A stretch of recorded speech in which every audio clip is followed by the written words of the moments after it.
Well, now that it's getting colder, we're starting to see higher heating bills showing up in the mail every month or even on your phone.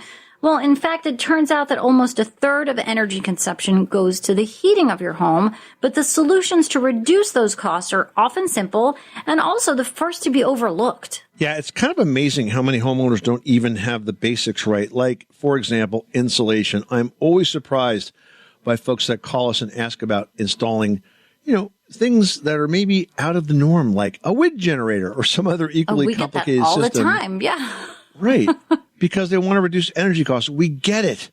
But when we ask about your insulation, most people have no idea how much they have, and that's kind of an issue. Yeah, considering it's probably the easiest thing that you can do. It's pretty simple, and there's a lot of places that you can start to improve your energy efficiency. So let's start with that attic insulation. Check it. Go upstairs, see how much you have, because most often homes don't have enough insulation, and that really is the key to reducing both your heating and your cooling bills. So if you live in a southern state, you're looking for a depth of about 13 to 14 inches, and if you live in a colder climate, you're going to need 16 to 19 inches. Now, if you're not sure how much insulation you have, get a tape measure, head up in the attic, and measure it. Yeah, it's really not that tough. Now, let's talk about your HVAC equipment. That's your heating, ventilation, and air conditioning equipment. Just as a tune-up of your car can improve your gas mileage, a yearly tune-up of your heating and cooling system can improve efficiency and comfort. So definitely get that done if you've not done it already.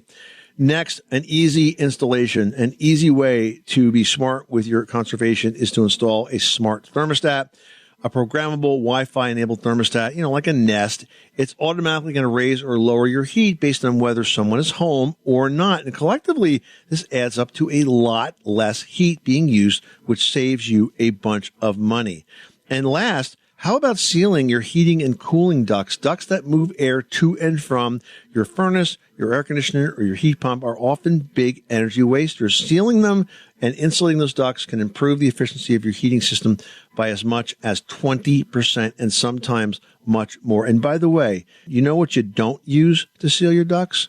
Duct tape. It's not actually designed for ducts, believe it or not. It will dry up and fall off. There's a special type of tape. It's like foil-faced. It's called UL 181 tape, and that actually is what you want to use. All right, good tip. Another thing you can think about doing is replacing your furnace's air filter before the heating season begins and then monthly thereafter. If you use a dirty filter, it's going to make your system work harder to deliver air to those registers because it's just reducing the airflow. Now, next, think about insulating your water heater. A water heater is going to lose heat through their outside shells, so you can add a water heater jacket. It's simple and inexpensive, and it keeps the heat from escaping. Also think about turning down your water heater's temperature setting to a safe but really super efficient 110 degrees instead of that potentially scalding 140 degrees that most water heaters are set to. Now, if you have an electric water heater, you can also cut the cost of running it in half if you put a timer on it. These are all easy things to do. So finally, let's talk about the one thing that always forces us to turn up the heat, probably more than we need it, and that's drafts. You need to go on the hunt to find drafts and seal them out. The outside walls of your house are pretty much like Swiss cheese, and every hole for a window, a door, an outlet, a light switch, it's a source of air leakage. So seal these openings from the inside, and that'll prevent serious drafts and energy loss and reduce home heating costs. So none of these improvements are costly.